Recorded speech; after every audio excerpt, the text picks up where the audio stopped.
I chose the welding program at EHOVE because I was looking for a better future for myself. Some of the things that we learned through this welding course are getting different qualifications in stick welding, MIG, TIG, and learning how to use different tools like lathes and even things like plasma cutters, torch cutters, a lot of hands-on stuff.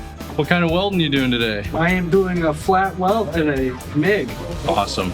Some of the careers you could get into through this program are things like underwater welding, working on buildings, machinery, a lot of fabrication. There's so many different fields to get into. They help you get into a career, so they help you look for a job and put you in that right path. The instructors in this course have been pretty hands-on with us. What made you want to come to EHOVE to teach?